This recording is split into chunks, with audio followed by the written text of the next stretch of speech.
Good evening dear student. आज की class में हम पढ़ेंगे चैप्टर नंबर 15 औसत के बारे में।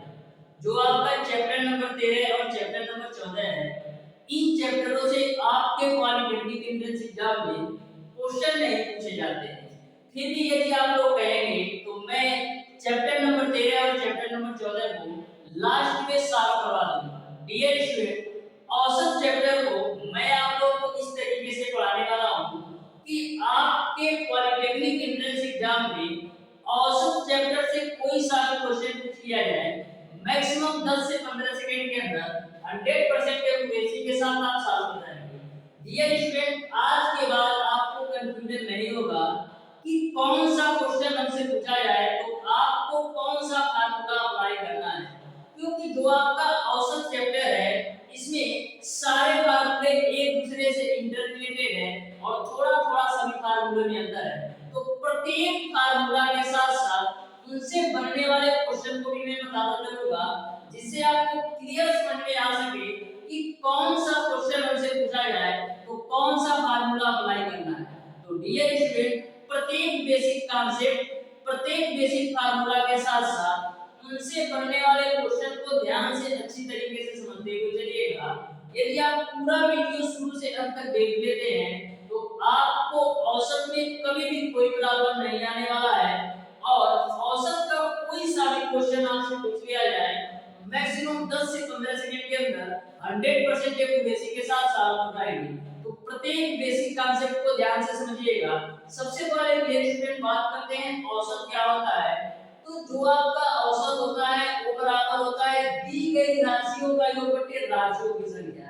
यानी कि यदि आपसे औसत पूछा जाए, कोई भी ग्रुप के मेंबरों का आपका आई दे रखा हो या कोई भी दो चार संख्याएं दे रखी हो, आपको उन संख्याओं का औसत पूछा जाए तो औसत निकालने के लिए कुछ नहीं करना होता है, आपको सभी संख्याओं का योग करके उनमें संख्याओं की संख्या में आप भाग कर देंगे तो आपको औसत का पता चल जाएगा।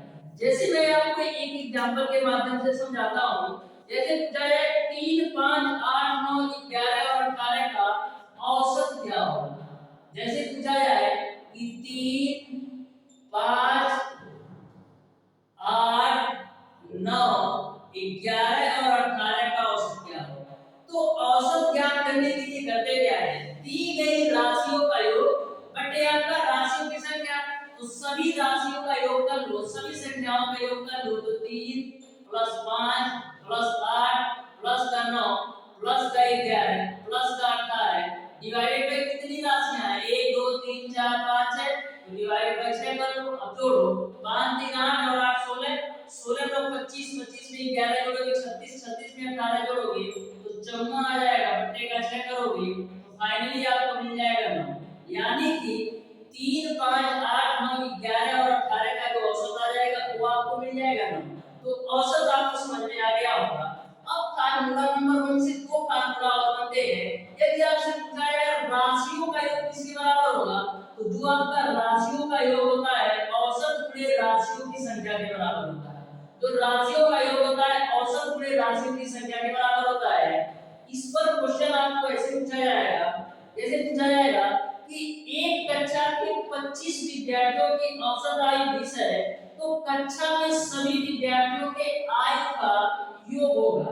तो ध्यान से समझिएगा, कक्षा में सभी विद्यार्थियों के आयु का योग बराबर क्या होगा, औसत गुणे विद्यार्थियों की संख्या। तो औसत तो आपको दे रखा है 20 और विद्यार्थियों की संख्या आपका है 25, तो 20 × 25 करोगे तो 500 मिल जाएगा। यानी कि आयु का जो योग है, सभी विद्यार्थियों के आयु का योग आपका 500 वर्ष आ जाएगा। तो यहाँ तक आपको पूरी बात क्लियर समझ में आ गई। अब डियर स्टूडेंट, फार्मूला नंबर 1 से फार्मूला नंबर 3 भी आता है। जैसे राशियों की संख्या आपसे पूछा जाए तो राशियों की संख्या बराबर राशियों का योग बटे औसत होता है। तो देखिए कैसे आता है, राशियों की संख्या आपका यहाँ पर आ जाएगा और जो आपका औसत है राशियों का योग के नीचे आ जाएगा। यानी कि राशियों की संख्या बराबर राशियों का योग बटे का औसत हो जाएगा। अब बात करते हैं फार्मूला नंबर 4। तो प्रथम से लगातार n तक की प्राकृतिक संख्याओं का जो औसत है वो आपका n धन डिवाइडेड बाय 2 होता है। प्रथम से लगातार n तक की प्राकृतिक संख्याओं का औसत n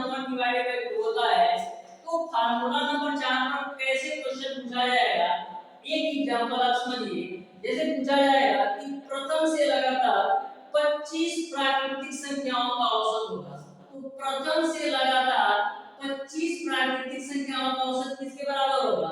आपका प्रथम से लगातार n तक की प्राकृतिक संख्याओं का औसत n धन 1 डिवाइडेड बाय 2 होता है।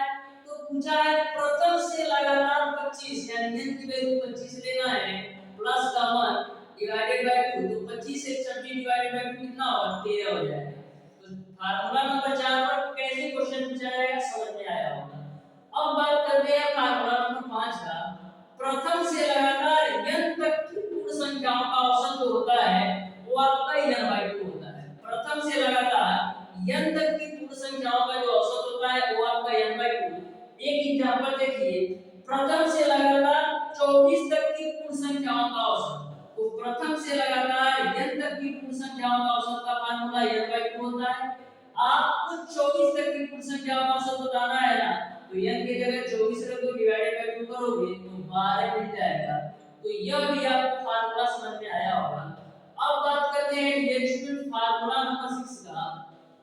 तो फार्मूला नंबर 6 आपका है कि प्रथम से लगातार n सम संख्याओं का औसत जो होता है वो आपका n धन 1 होता है। प्रथम से लगातार n सम संख्याओं का औसत ये है कि आपसे पूछ लेगा कि प्रथम लगातार 5 सम संख्याओं का औसत बताओ, प्रथम लगातार 6 सम संख्याओं का औसत बताओ। तो ध्यान से समझिएगा फार्मूला नंबर 6 को कि प्रथम से लगातार n सम संख्याओं का औसत n धन 1 होता है। इसमें कैसे क्वेश्चन पूछा जाएगा? जैसे पूछा जाएगा कि प्रथम से लगातार 7 सम संख्याओं का औसत बताओ, तो प्रथम से लगातार 7 सम संख्याओं का औसत का मतलब ये है कि 2 4 6 8 10 12 और 14। आपको प्रथम से लगातार n सम संख्याओं का औसत लेना है, तो n धन 1 होता है। तो इसी पर आपका एक एग्जांपल मैंने दिया कि प्रथम से लगातार 7 सम संख्याओं का औसत यानी कि 7 सम संख्याएं आपको लेना है। तो देखो 7 संख्याएं हैं कि नहीं, 1 2 3 4 5 6 और 7, तो सबका औसत निकालो। तो औसत निकालने के लिए करते क्या है, n धन 1 कर दो, तो संख्याओं की संख्या 7 है और प्लस का 1 कर दो, तो आपका हो जाएगा 8। यानी कि प्रथम से लगातार 8 सम संख्याओं का जो औसत होगा, सॉरी 7 सम संख्याओं का जो औसत होगा वो आपका, तो फार्मूला नंबर 6 भी समझ में आया। अब बात करते हैं फार्मूला नंबर 7 का। तो प्रथम से लगातार n तक की सम संख्याओं का औसत n धन 2 डिवाइडेड बाय 2 होता है। तो प्रथम से लगातार n तक की सम संख्याओं का औसत n धन 2 डिवाइडेड बाय 2। देखो फार्मूला नंबर 6 और फार्मूला नंबर 7 में अंतर ये है कि इसमें आपको जैसे n सम संख्याओं का औसत यानी कि 7 सम संख्याओं का औसत बताओ, 8 सम संख्याओं का औसत बताओ, तो जितनी सम संख्याएं पूछेगा उतना आपको लेना रहेगा। लेकिन फार्मूला नंबर 7 के अनुसार लगातार n तक यानी पूछ लेगा कि 1 से 25 तक की सभी सम संख्याओं का औसत बताओ। तो इसका मतलब ये है कि 1 और 25 के बीच जितनी भी सम संख्याएं आएंगी आपको उसका औसत निकालना रहेगा। लेकिन इसके अनुसार आपको 25 सम संख्याओं का औसत निकालना पड़ेगा, यानी 25 सम संख्याएं लेना है फार्मूला नंबर 6 के अनुसार। अब फार्मूला नंबर 7 के अनुसार जब भी तक लगा दे यानी उन दोनों संख्याओं के बीच का आपको सम संख्याएं लेना है। जैसे पूछ लेगा 1 से 50 तक की सभी सम संख्याओं का औसत पूछा जाए, तो एग्जांपल को आप समझिएगा। 1 से 50 तक की सभी सम संख्याओं का औसत का फार्मूला क्या होता है, n धन 2 डिवाइडेड बाय 2। तो n का मान 50 धन 2 डिवाइडेड बाय 2 कर लो, 50 तो 52 डिवाइडेड बाय 2 कितना होगा 56। तो फार्मूला नंबर 6 और 7 में समझ में आया होगा। जो आपका फार्मूला नंबर 6 है, जितनी सम संख्याएं बोलेगा उतना लेना पड़ेगा, उनका औसत निकालना पड़ेगा। और फार्मूला नंबर 7 के अनुसार जितनी तक आपको पूछेगा, जैसे 1 से 25 तक, 1 से 50 तक, तो इनके बीच जो सम संख्याएं आएंगी उसको लेना होगा। अब बात करते हैं डिरेक्शनल फार्मूला नंबर 8 का। तो बोला है प्रथम से लगातार n तक की विषम संख्याओं का जो औसत होता है n धन 1 डिवाइडेड बाय 2। तो पता लगा दिया ना, यानी कि आपसे पूछ लेगा 1 से 15 तक की विषम संख्याओं का औसत बताओ, 1 से 20 तक की विषम संख्याओं का औसत बताओ। तो 1 से 15 तक की विषम संख्याओं का औसत का मतलब ये है कि 1 और 15 के बीच जितनी भी विषम संख्याएं आती हैं आपको उसका औसत निकालना है। जैसे आपने मैंने एग्जांपल दिया कि 1 से 15 तक की विषम संख्याओं का औसत बताओ, तो आपको पता है कि लगातार डिवाइडेड बाय 2 होता है, तो 1 से 15 तक निकालना है, यानी n की वैल्यू 15 धन का 1 डिवाइडेड बाय 2, तो 15 है 16 डिवाइडेड बाय 2 कितना होगा 8। तो यह भी आपको समझ में आया होगा। अब बात करते हैं फार्मूला नंबर 9 का, प्रथम लगातार n विषम संख्याओं का औसत बराबर आपका होता है n, यानी कि प्रथम लगातार n विषम संख्याओं का औसत का मतलब ये है कि आपको पूछ लेगा 20 विषम संख्याओं का औसत बताओ, 25 विषम संख्याओं का औसत बताओ, तो आपको जैसे पूछ लिया जाए कि 7 विषम संख्याओं का औसत बताओ, तो आपको 7 विषम संख्याएं लेना है, जैसे 1 3 5 7 9 11 13, तो कितना होगा 1 2 3 4 5 6 7। तो इस तरीके से आपको सातों विषम संख्याओं का औसत निकालना होगा। लेकिन बोल देगा 7 तक, बोल देगा 7 तक, यानी कि आपको 1 से 7 के बीच जितनी भी विषम संख्याएं आएंगी उसका औसत निकालना है। तो आपको फार्मूला नंबर 9 समझ में आ गया होगा कि लगातार n विषम संख्याओं का औसत क्या होगा। जैसे पूछा जाए लगातार n विषम संख्याओं का औसत पूछा जाए, जैसे पूछा जाए 13 विषम संख्याओं का औसत क्या होगा, तो 13 विषम संख्याओं का 13 ही होगा, क्योंकि आपको पता है लगातार n विषम संख्याओं का औसत ये नहीं होता है।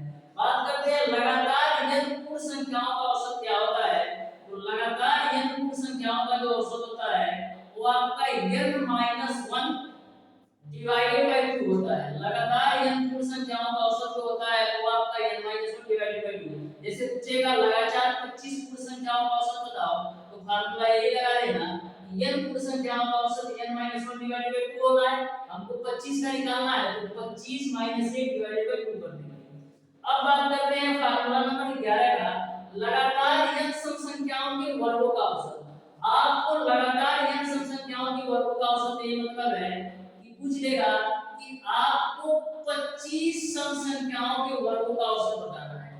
इसी का मतलब है लगातार n सम संख्याओं के वर्गों का औसत का मतलब है कि 25 सम संख्याओं के वर्गों का औसत बताओ, 26 सम संख्याओं के वर्गों का औसत बताओ या 7 सम संख्याओं के वर्गों का औसत बताओ। तो वहां पर आपको फार्मूला लगाना है, वहां पर आपको फार्मूला लगाना है 2n धन 1 डिवाइडेड बाय 0। तो जैसे मैंने बोला कि 25 सम संख्याओं के वर्गों का औसत बताओ, तो n की जगह कितना है ना 25। आपको पता है n सम संख्याओं के वर्गों का जो औसत होता है वो आपका 2n धन 1 और 2n धन 1 डिवाइडेड बाय 3 होता है। तो 25 सम संख्याओं के वर्गों का औसत लेना है, यानी n की जगह 25 लेना है, तो 25 प्लस का 1 25 गुणे 2 प्लस का 1 डिवाइडेड बाय 3। इसी को आप सॉल्व करेंगे तो आपको 25 सम संख्याओं के वर्गों का औसत मिल जाएगा। बात करते हैं फार्मूला नंबर 12 का, लगातार n तक की सम संख्याओं के वर्गों का औसत। तो लगातार n तक जब भी आपका तक आ जाए, जब भी आपका तक आ जाए, यानी कि आपको कुछ संख्याएं दे रखी है, उन दोनों संख्याओं के बीच जितनी भी सम संख्याएं की वर्ग आती है उसका निकालना है। जैसे बोल देगा कि 1 से 13 के बीच सभी सम संख्याओं के वर्गों का औसत बताओ, 1 से 25 के बीच सभी सम संख्याओं के वर्गों का औसत बताओ, या प्रथम से लगातार 26 तक की वर्ग सम संख्याओं के वर्गों का औसत बताओ। इसका मतलब ये है कि 1 और 13 के बीच जितनी सम संख्याएं की वर्ग आती हैं उन सबका आपको औसत निकालना है। तो इसमें और इसमें आपको समझ में आया होगा, यानी फार्मूला नंबर 11 और फार्मूला नंबर 12 में समझ में आया होगा। इसमें पूछ लेगा 25 सम संख्याओं का औसत बताओ, तो यानी 25 सम संख्याएं आपको लेना ही लेना है। लेकिन तब अगर लगा दिया तो इसका मतलब ये है कि उन दोनों संख्याओं के बीच, जैसे 1 से 13 के बीच, 1 से 25 तक के बीच, 1 से 26 तक के बीच जितनी सम संख्याएं आएंगी आपको उसका निकालना है। बात करते हैं फार्मूला नंबर 13 का, लगातार n तक की विषम संख्याओं के जो वर्गों का औसत होता है। तो देखो यहाँ पर तक लगा दिया, तो पूछेगा 1 से 27 तक के बीच सभी विषम संख्याओं के वर्गों का औसत बताओ, या 1 से 30 तक के बीच सभी विषम संख्याओं के वर्गों का औसत बताओ। तो 1 और 30 27 के बीच जितनी विषम संख्याएं आती हैं उनका औसत बताना रहेगा, और 1 और 30 के बीच जितने भी विषम संख्याएं आएंगी उनके वर्गों का औसत बताना होगा। तो तब का मतलब यह है कि जिन संख्याओं के बीच बोलेगा उन संख्याओं के बीच जितनी भी विषम संख्याएं या सम संख्याएं आएंगी उनका औसत निकालना होगा। बात करते हैं फार्मूला नंबर 14 का, लगातार n तक की प्राकृतिक संख्याओं की जो वर्गों का औसत होता है वो आपका n धन 1 2n/1 डिवाइडेड बाय 6 होता है। जैसे आपसे पूछ लिया जाए कि लगातार 25 प्राकृतिक संख्याओं के वर्गों का औसत बताओ। लगातार 25 तक की प्राकृतिक संख्याओं के वर्गों का औसत बताओ। तो फार्मूला आपको लगाना है n/1 और 2n/1 डिवाइडेड बाय 6। आपको 25 प्राकृतिक संख्याओं के वर्गों का औसत बताना है ना, तो n की जगह रख दो 25 प्लस का 1 और ये आपका 25 गुणे 2 प्लस का 1 डिवाइडेड बाय 6। तो इसी को आप सॉल्व करेंगे तो आपको 25 प्राकृतिक संख्याओं के वर्गों का औसत मिल जाएगा। अब बात करते हैं डेसिमल फार्मूला नंबर 15 का। लगातार n तक की प्राकृतिक संख्याओं के घनों का औसत पूछ लिया जाए तो आपको n/1 का होल स्क्वायर डिवाइडेड बाय 2। तो फार्मूला नंबर 15 पर क्वेश्चन कैसे पूछेगा? पूछेगा आपको 1 से 13 तक की सभी प्राकृतिक संख्याओं के घनों का औसत बताओ। तो 1 से 13 के बीच कौन कौन सी प्राकृतिक आएगी? 1 का क्यूब, 2 का क्यूब, 3 का क्यूब, डॉट डॉट डॉट 13 का क्यूब। तो 1 से 13 के बीच जितनी भी प्राकृतिक संख्याएं आती है इनके घनों का औसत निकालने के लिए या 1 से n तक की प्राकृतिक संख्याओं के घनों का औसत निकालने के लिए n/1 का होल स्क्वायर डिवाइडेड बाय 2 लगाएंगे। यहां तक आपको क्लियर समझ में आ गया? दो तीन फार्मूला और है, ध्यान से समझिएगा। यदि रिलेशनशिप दूरी समान हो लेकिन चाल डिफरेंट चाहिए, यानी कि दूरी समान हो और आपकी जो चाल है वो आपका अलग-अलग हो, तो वहां पर आपको एवरेज स्पीड का फार्मूला क्या लगाना है?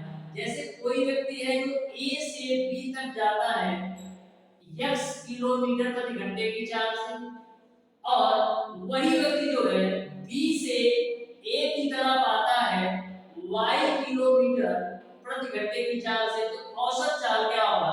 तो औसत चाल आपका होता है 2xy डिवाइडेड बाय x धन y। ध्यान में रखिएगा, यदि दूरी समान हो लेकिन चाल अलग-अलग हो तो वहां पर आपको एवरेज स्पीड का फार्मूला लगाना है 2xy डिवाइडेड बाय x धन y। इस बात को आप ध्यान में रखिएगा। एक और का फार्मूला है, ध्यान से समझिएगा।